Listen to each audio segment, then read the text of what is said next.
Bonjour les graphes, ravi de vous retrouver pour cette nouvelle vidéo, donc comme chaque week-end consacré aux différentes analyses d'indices, de matières premières et des opportunités actions. Alors cette semaine, on se retrouve un petit peu avant le gong, je voulais être sûr d'avoir le temps de pouvoir vous faire cette vidéo-là parce que j'aurai un week-end assez chargé. Donc, c'est pas forcément les prix de clôture, donc si vous trouvez des différences, c'est normal, c'est que j'enregistre cette vidéo un petit peu avant la clôture, donc il peut y avoir des différences. Comme d'habitude, si vous appréciez ces vidéos, n'hésitez pas à mettre un pouce en l'air, ça fait toujours plaisir, et également à vous abonner à la chaîne, comme ça vous ne loupez aucune autre vidéo. Et donc la semaine prochaine, je vous publierai notamment une vidéo, et c'est une question qui revient assez souvent, sur qu'est-ce que j'utilise comme matériel. Alors là, bien évidemment, là je suis en vadrouille, donc j'ai un matériel qui est différent de ce que j'utilise à la maison. Cette vidéo reprendra un petit peu ces différents éléments, et puis surtout une adaptation par rapport à votre profil, c'est ça qui est le plus important. Donc cette vidéo sera publiée en milieu de semaine prochaine. Sinon, qu'est-ce que j'avais d'autre à vous dire? Pas grand chose de plus. On voit que ça joue un petit peu, ça s'agit un petit peu au niveau de la guerre commerciale, etc. Mais ça peut revenir à tout moment. Pour rappel, je ne sais pas si vous avez eu l'information, mais lundi c'est la fête du travail aux US, donc les marchés américains seront fermés.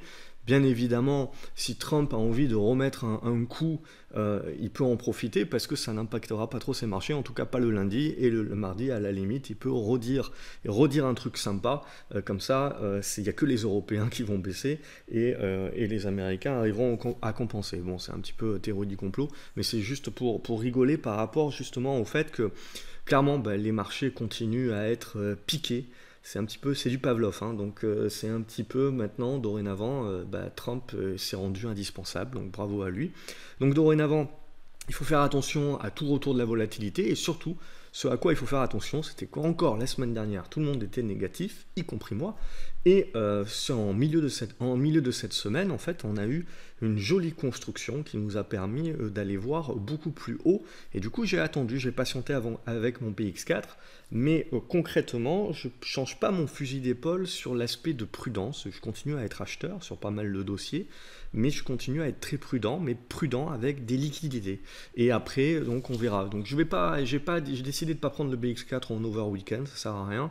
De toute façon, j'ai pas énormément de positions à couvrir, et donc on verra ça plutôt la semaine prochaine. Donc si on en revient un petit peu à nos graphiques et qu'on attaque cette vidéo, ce que je veux mettre en exergue justement, et qui est techniquement très beau, c'est d'une part le fait que vous voyez qu'on n'est quand même pas sur des volumes énormes cette semaine, pas beaucoup de choses à se mettre sous la dent, et on a eu donc une certaine facilité, les acheteurs ont eu une certaine facilité à repasser un petit peu les résistances comme dans du beurre, et surtout à refermer ce gap ici. Ça, c'était quand même pas gagné d'avance. À titre personnel, voilà, je pensais que ce gap là serait quand même très difficile à refermer. On l'a refermé, mais pour autant, je n'enlève pas ma casquette prudente. Alors, graphiquement parlant, si on en reste là, il reste à peu près une demi-heure, trois quarts d'heure de cotation. Si on en reste là, bon, c'est une très très belle semaine, hein. Si vous regardez le mensuel, si vous regardez l'hebdomadaire, ce sont des très beaux chandeliers. Donc il n'y a rien à dire, il n'y a pas besoin de se battre contre le marché. Par contre, en journalier et graphiquement parlant, outre le fait que les volumes ne sont pas non plus exceptionnels, il y a le fait qu'on fait quand même une mèche haute ce soir, et pas n'importe où, c'est-à-dire qu'on est revenu, vous le voyez, sur cette oblique haussière qui supportait le mouvement haussier depuis le début de l'année, et qui dorénavant donc joue son rôle de résistance. On trace une autre oblique ici pentue, et ça nous donne un biseau ascendant. Alors attention, ce biseau ascendant ne développera un signal négatif que sur sa cassure à la baisse, et sa cassure à la baisse, vous le voyez, elle est sur cette zone des 5410 points. Donc à titre personnel, au-dessus des 5390, 5410 points, je reste positif avec un bémol et avec une prudence justement sur l'activation de cette figure en biseau ascendant. Évidemment, si on vient à déborder cette figure par le haut, bon, le mouvement est haussier, est fort, et on évitera évidemment d'aller à son encontre. On laissera le marché continuer de monter. J'ai les positions acheteuses pour en profiter. A contrario, si ce biseau ascendant est bien validé, ce sera intéressant la semaine prochaine parce qu'on aura des chandeliers qui nous permettront de confirmer. Et derrière, donc pour moi, cette zone entre les 5400 points, 5390 points qui devient le nouveau gros pivot. Et le jour où on passe en dessous, là, on activera un signal de faiblesse. Et donc là, éventuellement, du BX4, sécuriser quelques positions et redevenir beaucoup plus prudent sur la suite des opérations. Donc voilà un petit peu ce que je voulais vous dire sur le CAC 40. Je ne vais pas vous en dire beaucoup plus sur ça. Pour moi, c'est exactement les éléments importants que je surveillerai la semaine prochaine. L'élément important que l'on a également sur le Nasdaq, c'est que contrairement au CAC 40, le Nasdaq, lui, il est en train de buter directement sur la zone de résistance. Donc on ne joue pas pour l'instant la cassure. Pour l'instant, ça ne veut pas dire qu'on ne va pas faire un pullback et derrière recasser pour relancer la tendance haussière. Pour le moment, on a un gap ici. Tant qu'on est au-dessus du gap, on reste positif. Et pour le moment, on bute sur la résistance. Donc on reste, vous le voyez, dans ce triangle ascendant. Le mouvement baissier, le moment où réellement on s'inquiète et on fait attention de la suite, parce que très certainement Trump remettra sur le couvert que le dollar est trop fort, que justement ça favorise un peu trop les sociétés européennes, et donc du coup il va atténuer le feu sur la Chine pour justement se lancer à l'attaque de l'Europe, histoire de tenir jusqu'aux élections. Je pense ça que clairement, je pense qu'on va le voir venir assez rapidement. De toute manière, il a déjà fait des tweets en ce sens-là, c'est juste que pour le moment il n'a pas encore été suffisamment agressif pour que les marchés le prennent en compte potentiellement, donc ça reste encore à venir et c'est un élément de risque. Graphiquement parlant, on est pour moi toujours dans de la faiblesse. Alors c'est toujours haussier, je ne change pas mon fusil d'épaule, c'est toujours haussier, mais pour moi on est dans de la construction de figures de faiblesse pour le moment. On est juste en train d'attendre, est-ce qu'on casse par le haut et donc plus de faiblesse, on relance encore une jambe haussière, ou est-ce qu'on casse par le bas et donc on active la faiblesse et on se met à corriger. Donc tant qu'on est au-dessus du gap sur le Nasdaq, pas d'activation de quoi que ce soit, on reste globalement positif, c'est juste qu'on arrive sur des résistances et très certainement la semaine prochaine aussi, donc outre lundi où c'est férié, il faudra vérifier un petit peu comment tout ça va construire. Et on va risque de congestionner dans cette zone-là. Et donc l'enjeu, ça sera de savoir est-ce qu'on va casser par le haut, est-ce qu'on va casser par le bas. Les prochains chandeliers nous donneront beaucoup plus d'indications, tout comme on en a parlé sur le CAC 40. Si on regarde au niveau du Brent, donc du pétrole, on a exactement pas la même chose, mais une figure de congestion en mode rebond qui est en train de se mettre en place. Si on casse par le haut, on devrait pouvoir aller chercher les 63 $, donc les valeurs pétrolières devraient continuer de bien soutenir le marché, donc ça serait une aide. Par contre, à contrario, si on casse par le bas, c'était juste un rebond technique dans une tendance qui reste baissière tant qu'on est sous cette oblique descendante là. Le graphique mérite un petit peu de nettoyage par rapport à ces obliques, on fera ça plus tard. Donc voilà, c'est ça aussi, on voit l'enjeu, c'est-à-dire autant la semaine dernière tout le monde était pessimiste, autant sur cette fin de semaine on commence à trouver pas mal d'optimisme. Et je pense que c'est justement là où il faut se dire, on a fait une très belle moitié de semaine, fin de moitié de semaine, on en a bien profité, et là maintenant, attention à pas devenir trop optimiste, il reste encore des étapes majeures, des résistances majeures à casser sur les indices et sur le pétrole également, et les prochains chandeliers seront très importants pour la suite pour nous dire justement, on le voit déjà avec ce chandelier là, attention, c'est une congestion intermédiaire et en aucun cas, pour l'instant, on a un signal vraiment majeur qui ressort de là. Donc sur le pétrole, on en est là. Au niveau du gold, on s'est mis enfin à consolider, rappelez-vous, je vous avais donné ce niveau. Je vous avais donné ce niveau comme premier niveau de résistance. Le deuxième niveau est un petit peu plus haut sur les 1620 $. Mais globalement, on est en train de buter sur ce premier niveau et donc on consolide. Rien de bien méchant pour le moment. Rien qui remet en cause la tendance haussière de fond, et même si on devait repasser sous cette zone des 1490 $, etc., il y a 1480 $ qui jouera un gros niveau de soutien également. Donc au niveau de l'or, même si on devait consolider, ça serait sain, ça serait une reprise de souffle, et en aucun cas, elle ne remettrait en cause la tendance haussière de fond sur l'or. Sur l'argent, c'est exactement la même chose, on est arrivé sur un niveau de résistance, on va consolider, on souffle, mais c'est aussi, il faut bien aussi prendre de la mesure de cette hausse exponentielle, et il faut prendre à la mesure que ces hausses exponentielles, très souvent, vous avez un creux de marché, et ce creux, c'est une opportunité d'achat. Donc il faut laisser le creux arriver, et la volatilité revenir. Et donc, c'est ça qui nous intéresse pour revenir à l'achat. À titre personnel, c'est ça qui va me faire revenir à l'achat sur pas mal de positions et des reliquats que j'ai conservés au niveau des minières aurifères et au niveau minière argent également. Vous avez le platine également qui a fini par partir, hein, ça en était parlé, alors je ne sais plus si c'était dans l'académie, etc. Mais en gros, on avait cette oblique ici, on avait une bonne congestion là, pouf, ça a fini par partir et on voit là aussi, ça fait un effet de rattrapage sur le platine. Éventuellement, je pense qu'il y a de la marge encore pour aller chercher jusqu'aux 960-980 $. Et après aussi, ça aura besoin de consolider et de construire un petit peu. En tout cas, on voit au niveau des matières premières, ça se réveille aussi pas mal. Au niveau du cuivre, ça s'est supporté, tant bien que mal. C'est une tendance qui est toujours baissière. On sauve plus ou moins le support. C'est toujours, ça permet un petit peu d'avoir le rebond sur cette fin de semaine. Mais globalement, la tendance est toujours dégradée sur le cuivre. Mais on est sur un support assez important de moyen terme. Donc là aussi, on a des enjeux assez importants qui vont se mettre en place ces prochaines semaines. Donc cette rentrée, ce mois de septembre, d'ores et déjà, que ce soit sur les indices, les matières premières au sens large, on voit qu'il va y avoir des choses intéressantes et des choses importantes qui vont justement se dérouler et qu'il faudra observer. Si on regarde au niveau de l'euro-dollar, eh ben, on comprend que Trump, à un moment donné, il va vouloir taper du poing sur la table et il va vouloir du coup se faire les Européens, surtout qu'il sait bien que la BCE arrive le 12 septembre. À titre personnel, je verrais bien un aspect contrarien sur les banques du coup.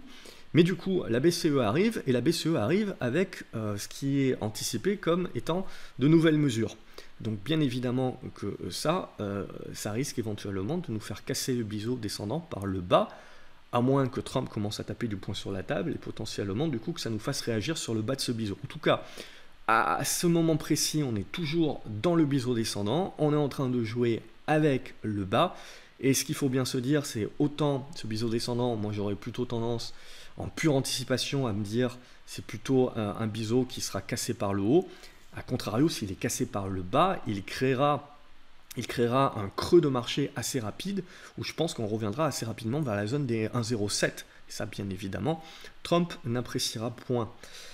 Ce qui peut éventuellement faire jouer en faveur de l'Europe et jouer un effet contrarien où on a quand même des niveaux de valorisation en Europe qui sont plus attractifs que les Américains, même si c'est bien évidemment les Américains qui mènent la danse.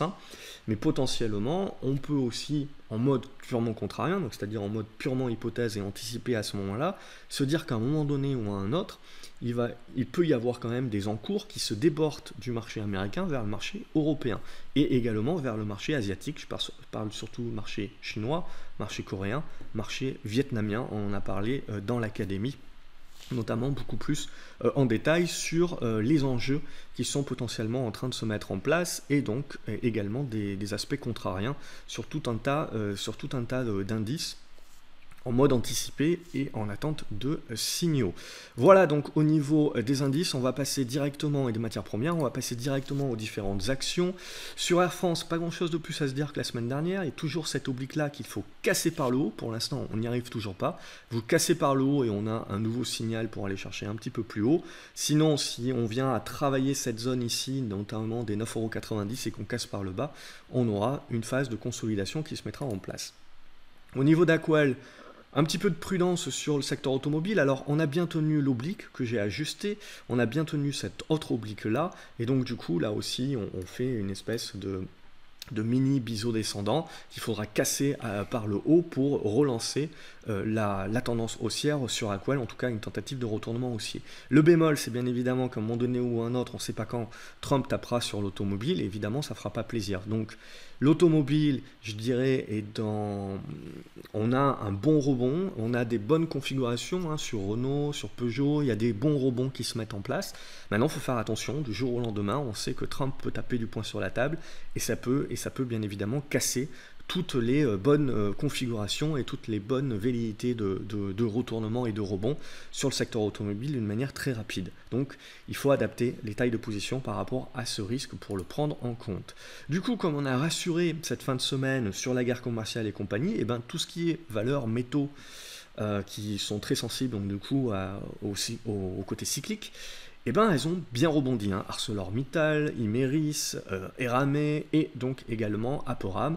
Et donc, ça reste néanmoins des rebonds, et ça reste des rebonds qui sont d'ores et déjà en train d'arriver sur des niveaux de résistance. Donc à observer la semaine prochaine, mais je pense que voilà, sur des profils où on jouait des rebonds, on arrive d'ores et déjà sur les objectifs. Au niveau d'Atos, on est en train de congestionner également suite à un rebond, et on est au contact de cette oblique-là. Si on arrive à la percer, potentiellement, on peut avoir un rebond un petit peu plus puissant. Globalement, la zone des 64-65 euros demeure un bon support. Au niveau d'Avantium, ça s'est pas trop validé. Il y a eu un pic de volume, ça s'est pas validé cette semaine, c'est dommage. On reste dans la figure pour le moment, mais il faudra que les volumes se réveillent assez rapidement pour qu'on tente à nouveau la sortie haussière. Et là, on devrait avoir un bon signal de retournement haussier. Pour l'instant, c'est pas le cas. B-Post également, le niveau qui va vous intéresser. Donc, si on prolonge cette oblique, c'est le débordement des 9,30 €. Sinon, dans cette zone ici, on consolide, on construit.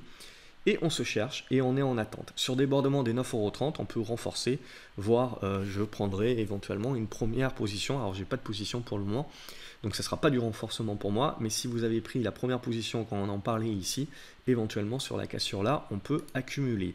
Central Puerto, donc ça va pas très bien sur Central Puerto, puisque l'Argentine va faire défaut certainement, donc c'est encore pas terrible. Par contre, ce qui est intéressant, c'est que quand vous avez voilà, ce côté psychologique des marchés, toutes les actions sont mises dans le même panier, c'est-à-dire le marché fait défaut, on a potentiellement un nouveau gouvernement qui arrivera au pouvoir en octobre qui n'est pas du tout pro-business, et donc clairement, hop, on a un petit peu bazardé toutes les actions sans trop regarder. C'est ce qui se passe dans les mouvements de panique de marché, mais du coup c'est là où c'est intéressant, quand on fait un petit peu d'analyse fondamentale, qu'on regarde un petit peu les dossiers, on arrive sur des niveaux de valorisation qui deviennent super attractifs. Donc là, c'est le cas de Central Puerto, et c'est la raison pour laquelle j'ai pris une position par anticipation, puisque graphiquement parlant, inutile de vous faire un dessin, c'est pas attractif. Ça le deviendra éventuellement attractif si vous cassez cette oblique, tout du moins attractif pour un rebond technique de court terme. C'est là où j'accumulerai ma position. Dorénavant, j'ai une position, je conserve le solde, j'attends de voir un petit peu comment ça va se configurer, et si jamais on casse ici par le haut, j'accumulerai ma position, et derrière, on verra comment ça construira au fur et à mesure. Au niveau de CGG, donc au niveau du pétrole, on a vu, ça s'est bien comporté, mais comme on l'a vu sur le Brent, les valeurs pétrolières ont un petit peu, entre guillemets, surréagi, c'est-à-dire qu'elles ont monté bien plus que ce que le Brent lui nous a donné, parce que le Brent nous a donné un rebond, mais il ne nous a pas donné non plus un signal majeur. On a vu, il est encore dans une congestion à venir.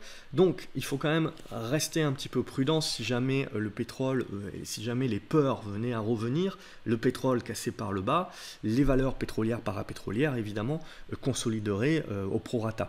Donc, du coup, pour le moment, par contre, graphiquement parlant, c'est beau, CGG, c'est propre, vous avez un niveau de support sur la zone des 1,78 €, 77. Tant qu'on va tenir cette zone-là, c'est positif et on va construire gentiment la suite, mais ça reste globalement positif et on avait fait une bonne construction. Au niveau de Claranova, on n'arrive toujours pas à casser, vous le voyez, cette oblique haussière. Tant que ce n'est pas le cas, c'est un rebond, mais sans plus. Donc il va falloir réussir à déborder les 7,80, 7,90. Et là, on se remettra dans de bonnes dispositions. Au niveau de Coeur Mining, comme la plupart des minières, on est arrivé sur des niveaux de résistance. Il me reste un reliquat, mais globalement, j'ai pris l'essentiel de mes profits aujourd'hui sur les valeurs minières. Il y avait quand même en moyenne, il y a eu entre 40 et 80% à faire.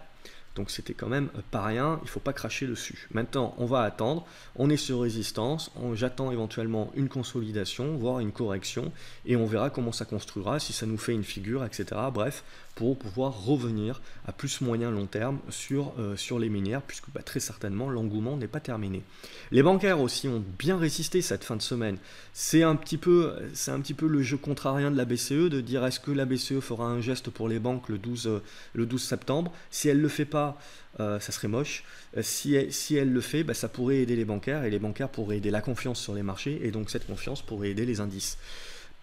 C'est encore à prendre avec des pincettes, bien entendu, il faudra encore patienter. Graphiquement parlant, 9,70 € sur Crédit Agricole, c'est le pivot. Tant qu'on est au-dessus, on reste plutôt calme sur les bancaires. Le jour où on casse ça par le bas, défiance sur les bancaires, et donc forcément, ça sera défiance sur l'ensemble du marché, et là il faudra être un petit peu plus prudent sur la suite. Pour le moment, on est en mode rebond, on a construit le rebond, on arrive déjà sur des résistances, donc on va naviguer là dans une zone de neutralité, et clairement c'est l'enjeu de septembre, hein, pour moi c'est les bancaires. Si on coule, si la BCE, si avec la BCE et la défiance éventuellement qui est générée, on coule les bancaires, bon, il ne faudra pas espérer grand chose sur les semaines, les mois à venir. Même en cas de détente sur la guerre commerciale, le marché va peut-être commencer enfin à se dire que le mal est peut-être fait et se reconcentrer sur la micro et pas juste sur le chaud-froid que souffle américain et chinois actuellement sur la guerre commerciale. Évidemment, tout le monde essaye de jouer avec la pendule. Donc ça, c'est pour Crédit Agricole. Il y a une bonne config sur BNP Paribas également, une bonne config sur Société Générale qui a cassé une oblique baissière également. Donc on voit que sur les bancaires, ce scénario contrarien dont je vous parle depuis 2 semaines, eh ben, le marché commence à le tenter. Après, voilà, est-ce que ça fonctionnera ou pas? Ça, c'est la réponse à la question qu'on attendra très certainement avec la BCE, donc le 12 septembre. Au niveau de Dassault Aviation, on en avait parlé également, vous avez le break de cette oblique-là, le pullback, et du coup, la relance à la hausse cette semaine. Donc on a un bon niveau de support là, on le voit sur cette zone des 1230, c'est très propre. Au niveau de DBV, j'ai accumulé cette semaine puisqu'on a bien tenu, vous le voyez, cette oblique ascendante, et on a tenté de déborder les 17,10 € mais en échouant. Donc pour le moment c'est un échec, c'est pas top. J'ai accumulé, je garde mon accumulation et j'attends de voir globalement la suite sur DBV. Bon, c'est plus ou moins en train de continuer de rester neutre. Si on casse par le bas, je sortirai de mes accumulations prises sur la journée. Au niveau de Jetswell, toujours la même chose. Je pense qu'on est en bonne embuscade pour essayer de déborder, vous le voyez, cette oblique descendante et donc du coup donner un signal intéressant de retournement à la hausse. Au niveau d'EDF également, on a eu un signal intéressant. Ça a été ici une bonne tenue du support oblique. Alors si je nettoie, parce que j'avais plusieurs idées là-dessus, mais si je nettoie un petit peu le graphique, parce que bon, il y a des choses qui datent quand même d'assez longtemps. Donc hop, on nettoie. Et l'idée, vous l'avez compris, c'est un biseau descendant. Et donc ce biseau descendant, on est venu chercher le support. On est en train de casser ici. Alors vous, évidemment, vous pouvez le tracer, on peut le tracer comme ceci hein, également. Donc c'est biseau descendant, canal, comme vous voulez. Mais l'idée, et puis derrière aussi, vous pouvez tracer. Il y a toujours beaucoup de choses à tracer sur un graphique. J'essaye de vous tracer l'essentiel, ce qui pour moi est pivot. Après, bien évidemment, c'est pas parce que je trace pas quelque chose que c'est pas traçable. Potentiellement, c'est important. Là, vous le voyez, je vous ai tracé un biseau dans un biseau. Il y a juste un qui est plus court terme que l'autre. Et moi, ce qui va m'intéresser, c'est plus celui qui est moyen terme, puisque je veux plus une position de moyen long terme sur EDF, par exemple. C'est plus que je vais rechercher plus ça. Donc là, l'idée, c'est qu'on a en gros cassé par le haut. Éventuellement, on fera le pullback la semaine dernière. Mais globalement, on en a peut-être terminé avec cette phase descendante ici. Et on va sûrement construire une phase de fin d'hémorragie dans cette zone-là.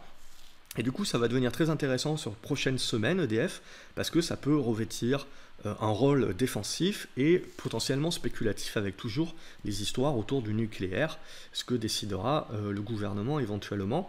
Bref, EDF revient dans ma liste de suivi. Au niveau des ramés, ça s'est bien développé, donc on avait bien tenu la semaine dernière, il me semble qu'on en avait parlé, ou c'était dans l'académie, je ne sais plus, mais qu'en gros, on tenait bien cette zone-là de soutien, et en gros, là, de la même manière, on voit, il y avait un mini triangle qu'on a cassé par le haut, et du coup, on a tout de suite insufflé une belle hausse qui revient quasiment clôturée, on n'a pas encore clôturé, mais sur, vous le voyez, cet ancien niveau de soutien, donc qui devrait être au niveau de résistance. Donc, à titre personnel, pour moi, tout ce qui est Emiris, tout ça, ça se comporte très bien, et il y avait un bon rebond à jouer justement sur l'apaisement guerre commerciale. Dorénavant, est-ce qu'on peut continuer de monter? Oui, ça serait pour moi un accès, et je reste dans une mentalité de prendre ce qu'il y a à prendre. C'est-à-dire, ce qui m'intéresse là, c'est de prendre mes profits, sécuriser mes profits, et derrière d'attendre la construction de la suite. Et là, éventuellement, de prendre une position beaucoup plus moyen terme sur Eramé. On aura l'occasion d'en reparler. Au niveau de EVS, vous avez toujours cette figure de congestion et on est en train de tenter la sortie par le haut. Donc je reste globalement positif sur cette position également. Je suis en position. Au niveau de Fugro, ça c'est pas très droit, mais c'est l'idée, vous voyez, donc vous avez une résistance, un support, comme ceci, et donc on est en train de consolider également. Si on arrive à déborder par le haut, là aussi, on commencera à mettre en place la construction d'une fin d'hémorragie sur Fugro. Au niveau de Genfit, on est arrivé sur un niveau de résistance, j'aurais dit un petit peu plus haut, mais bon, vous avez ce niveau de résistance là, bon j'aurais bien vu ce niveau de résistance là. Toujours est-il que ça va congestionner, ça va attendre les résultats, et du coup, ce qui va se passer ici, eh ben, c'est accepter ou pas de prendre le pari. Donc, on adapte la taille de position, bien évidemment. Et moi, ce qui va m'intéresser, c'est je laisse faire pour le moment. De toute manière, hein, on ne sait pas trop quand est-ce. Alors, si vous avez des infos, mettez-les dans les commentaires. Moi, je pars du principe que Genfit va quand même mettre quelques semaines, voire mois, à compiler un petit peu toutes les infos de son essai. Donc, ça risque de mettre encore un petit peu de temps avant qu'on ait une info là-dessus. Et pendant ce temps, je verrai bien une congestion dans cette zone, hein, 15 €, 16 €. Et du coup, éventuellement, je laisserai encore quelques chandeliers avant de me repositionner sur la valeur avec une taille de position pour jouer en gros les résultats. Au niveau de Global Eco Power, donc il faut faire attention avec ces petits titres, il n'y a pas grand monde dans le carnet d'ordre, vous voyez, avoir, ça peut percer sans pour autant remettre en cause le fait que voilà, il y a eu une poussée, on fait la conso, et moi je pars du principe qu'il y aura une deuxième poussée. Maintenant, voilà, faut construire, et on voit cette zone des 1,30 offre quand même une zone de soutien. J'essaierai éventuellement de me positionner la semaine prochaine. J'ai loupé le coche cette semaine. Au niveau d'Inat Pharma, on est revenu en embuscade également. D'une première oblique descendante, mais potentiellement il y en a une deuxième, que je jugerai sur les 6,30 € certainement beaucoup plus importante. En tout cas, c'est ce dépassement des 6,30 € qui pour moi déclenche le signal de retournement haussier d'Inat Pharma. Donc à observer. Intégragène, c'est plus petit, il y a moins de volume, mais globalement, là aussi, biseau descendant. Et sur débordement des 1,25, on devrait pouvoir également rallier cette zone des 1,35 et commencer du coup à essayer de voir si on peut retourner la tendance et enfin sortir de cette oblique descendante par le haut. À observer. Jacquet Métal également, ça s'est bien comporté. On a une bonne congestion ici, on en a parlé dans l'académie notamment, et on avait parlé aussi, il me semble déjà le week-end dernier. Bref, c'est une bonne congestion, mais il faut confirmer maintenant. C'est-à-dire, il faut dépasser les 17 € et du coup, on réouvrira la porte des 17,80 €, voire potentiellement d'une oblique ascendante qui est sur la zone des 19 € si on veut privilégier une espèce de canal. Au niveau de Kerling, on avait parlé la semaine dernière, c'est spéculatif, on avait breaké par le haut, on a fait le pullback et derrière les volumes sont arrivés. Il n'y a pas de news, c'est technique. Mais derrière, ce qui est intéressant, c'est que les niveaux techniques ont été respectés, c'est-à-dire qu'on a cassé le biseau, on a fait le pullback, on est parti et on est venu chercher cet ancien support ici, qui a été cassé ici par le bas, donc qui dorénavant devient résistance. Donc le gros pivot devient cette zone des 1,55, 1,65. Et du coup, la semaine prochaine, on aura une bonne congestion avec cette zone, cette ancienne zone résistance ici, donc cette zone aux alentours des 1,20 € qui devient support et qui devient pour moi une zone d'accumulation éventuellement pour jouer le second effet qui se coule et pourquoi pas une news qui viendra à ce moment-là accompagner ce second effet qui se coule, c'est-à-dire une deuxième poussée haussière. C'est spéculatif, bien entendu, taille de position à adapter. Lucibel, on est venu chercher la résistance, on est venu consolider sur l'ancienne résistance devenue support, bref. On est en train de construire, ça reste positif. LVMH, le luxe, c'est ce qui me fait rester prudent sur les indices. C'est-à-dire que pour l'instant, c'est haussier, mais regardez, on est dans une phase également de consolidation. On recasse par le haut, on est reparti pour un tour et à ce moment-là, les indices sont solides. On n'arrive pas à casser par le haut comme pour le moment, c'est le cas. C'est un signal de faiblesse. Et derrière, la cassure par le bas validera le signal de faiblesse. Et là, évidemment, le luxe aujourd'hui pèse assez lourd quand même sur le CAC 40. Et donc, du coup, si le luxe commence à casser sa phase de consolidation par le bas, il y aura une phase de correction. Il ne faut pas parler d'un retournement baissier sur le luxe, on en est loin encore. Il faut juste parler d'une phase de faiblesse qui, pour moi, me fait maintenir encore une casquette prudente sur les indices, malgré cette fin de semaine, malgré les chandeliers hebdomadaires et mensuels que l'on réalise, qui sont positifs. Je pense qu'il va falloir rester très prudent sur la suite des opérations. Monakea, on a eu la cassure de cette oblique descendante, la congestion dorénavant, et donc du coup, pour le second effet qui se coule, il faudra, hop, voir la figure comme ceci, cette fois-ci, et donc il faudra réussir à déborder les 1,57, ce qui devrait nous ouvrir plus ou moins cette zone des 1,70 €. Morel et Prom, on est toujours dans le biseau descendant, c'est toujours la zone des 3 € qu'il faut dépasser pour donner un signal. Médiane Technologie. Là aussi, on a eu pas mal de spécul. Regardez, les volumes sont très importants. Tiens, je viens de voir, donc du coup, j'ai loupé ma sortie. J'avais mis une sortie un petit peu gourmande sur les 1,85 €. Finalement, on voit, c'est cette zone plutôt des 1,80 €, 1,83 € qui sert de résistance. C'est pas grave. Je suis moyen terme là-dessus, donc je suis pas inquiet. Et ce qui va plutôt m'intéresser maintenant, c'est la congestion, construction qui va se mettre en place. Ce qui me plaît en tout cas, c'est qu'on est sorti de cette oblique ici, donc par le haut, et avec des gros volumes, et surtout des volumes qui ont été soutenus séance après séance. Donc ça, pour moi, ça veut dire que le marché est en train certainement de construire un retournement plus moyen terme. Donc derrière, je conserve ma position, je verrai comment ça construit. Évidemment, le carnet d'ordre est assez creux, donc ça peut être très volatile. Mais globalement, je vais chercher, suivant comment ça va se construire, je vais chercher à augmenter mes positions là-dessus. MGI Digital, je vous avais parlé de ce retour sur la zone des 45 € qui m'intéressait, on y est revenu. J'ai tardé à mettre mon ordre, ce qui fait que je n'ai pas été servi. En l'occurrence, on est revenu sur cette zone des 45 € que je considère comme support et que je considère comme un bon niveau pour moi, à titre personnel, pour essayer de re-rentrer sur la valeur. Nanobiotics, là, pour moi, beaucoup de personnes en parlent. Bon, c'est une fin d'hémorragie et globalement, il faudra, vous le voyez, déborder cette zone des 8,70, 8,80. On déborde ça et on commencera à construire un rebond. Sinon, bon, c'est une fin d'hémorragie plutôt plate pour le moment. Nicox, j'ai pris une position aujourd'hui. On arrive au bout du biseau descendant. Il y a un petit peu de volume. Alors, c'est un petit peu la mal-aimée, Nicox. C'est toujours un petit peu injuste, je trouve. Alors, on peut le voir comme ça. Globalement, ce que l'on va observer, vous le voyez, c'est ce débordement des 4,50 €. Alors, attention, hein, c'est quelque chose qui va demander, je pense, encore pas mal de boulot, de la construction, c'est-à-dire peut-être du rebond, puis derrière de la congestion, de la construction. Bref, ça peut mettre encore un petit moment. Peut-être il y aura news, peut-être il n'y aura pas news. C'est toujours pareil avec les biotech, on n'en sait rien. Il ne faut pas jouer à ce petit jeu-là, sinon c'est du casino. Donc l'idée, clairement, voilà, sur Nicox, pour moi, c'est la prise d'une première position pour jouer la fin du biseau, voir si on en sort par le haut, si ça attire du volume, et derrière voir la consolidation et la construction qui s'en suivra. Et si ça construit bien, si ça commence à être bien positif, qu'on commence à tenir des bonnes phases de support, et bien là, commencer à accumuler la position. Au niveau de Nokia, on est revenu sur l'ancienne oblique résistance devenue support, et donc qui joue à nouveau son rôle de support. Par contre, vous avez cette oblique-là très pentue qui joue un rôle de résistance. Donc éventuellement, on la cassera par le haut, on jouera un rebond. Mais voilà, Nokia, c'est plutôt un dossier que je veux jouer à moyen terme. Et voilà, là, pour le moment, je laisserai encore construire la valeur. Energy Group, ça a été très bien ce que fait le titre cette semaine. Alors, on a débordé les 6,70 € du coup qui deviennent support. Si j'arrive à tracer droit, bon, je ne vais pas retracer, vous avez compris l'idée.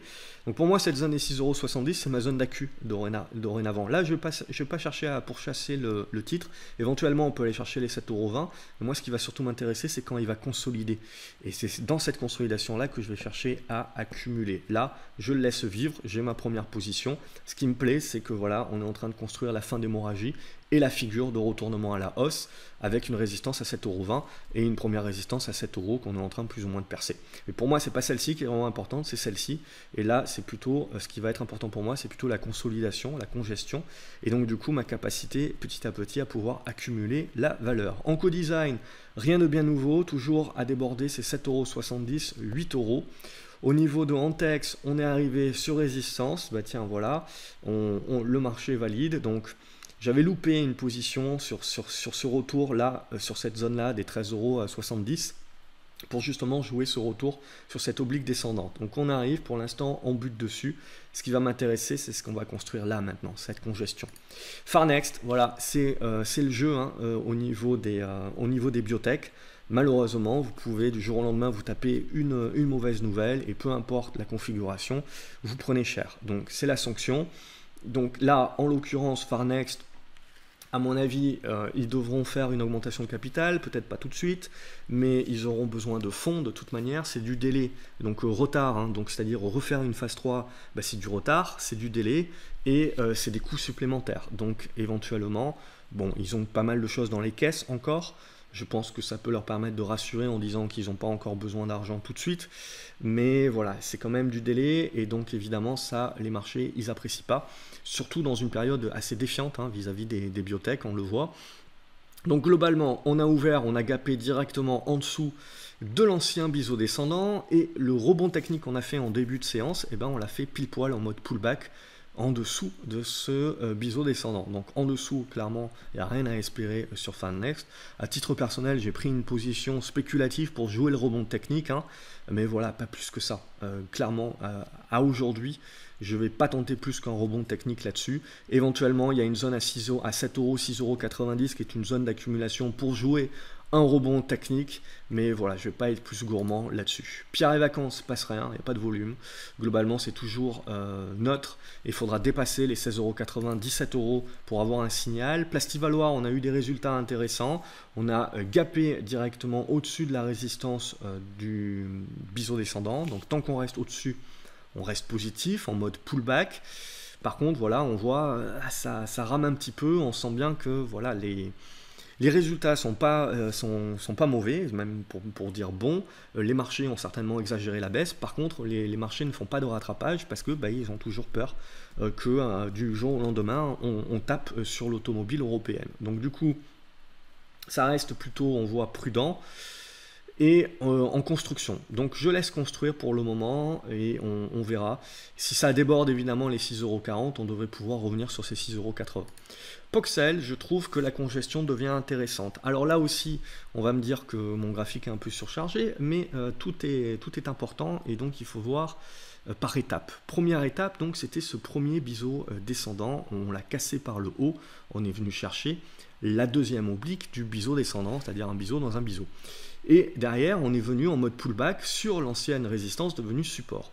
Donc là, on est en train de naviguer, vous le voyez, entre l'ancien biseau qui sert de support et le nouveau biseau, le haut du biseau qui est donc résistance. Et l'idée sur Poxel, pour redevenir un petit peu positif, ça va être donc de déborder cette zone des 6,50 €. Auquel cas, on commencera à parler de cette autre oblique ici qui est dans la zone des 7 €. Ce n'est que au-dessus de ces 7 € qu'on va pouvoir parler de retournement haussier qui sera confirmé au-dessus des 7,50 €. Vous comprenez, ça marche par étapes. Il faut faire ça par étapes. Le tout, c'est pas de dire je suis positif ici. Derrière, il faudra qu'il y ait plusieurs étapes qui se mettent en place pour petit à petit affirmer ce retournement sur Poxel. Pour le moment, on est donc à un avis prématuré, donc dans une certaine neutralité et en attente. On casse par le bas, on réintègre le biseau, c'est terminé bien évidemment. On casse par le haut, on commence à valider ce scénario-là. En tout cas, c'est pour ça que je conserve encore ma position sur Poxel. Prologue, on est en train de tenter le débordement, alléluia, enfin, on aura mis du temps quand même sur celle-ci. Alors, ça c'est un premier débordement, ce qui sera vraiment important, c'est un deuxième débordement, vous le voyez sur cette zone des 52 à 53 centimes d'euros. Et là, vous aurez très certainement une nouvelle poussée haussière, ce qu'on peut appeler un second effet qui se coule. Quantum Genomics, j'ai pris une position. Pourquoi? Parce qu'on tient bien cette zone des 5,10 € et on est, vous le voyez, en embuscade sous cette oblique descendante. Donc je joue le breakout, je joue pas le partenariat, ça c'est un coup à tomber amoureux de l'action, c'est un coup à vous bloquer et à attendre le partenariat. Je joue pas le partenariat, je joue la configuration graphique. Donc si on casse par le haut les 5,80 €, derrière le pullback éventuellement pour accumuler la valeur et pour derrière jouer ce break des 5,80 €, 6 € et des poussières. Et pour jouer la continuation haussière, supportée par un partenariat ou pas, ça, on verra plus tard. L'idée, voilà, c'est que graphiquement parlant, pour moi, c'est une position qui se prend. Après, ça reste une biotech, ça reste l'épée de Damoclès du partenariat ou pas. Est-ce que le marché se lassera ou pas?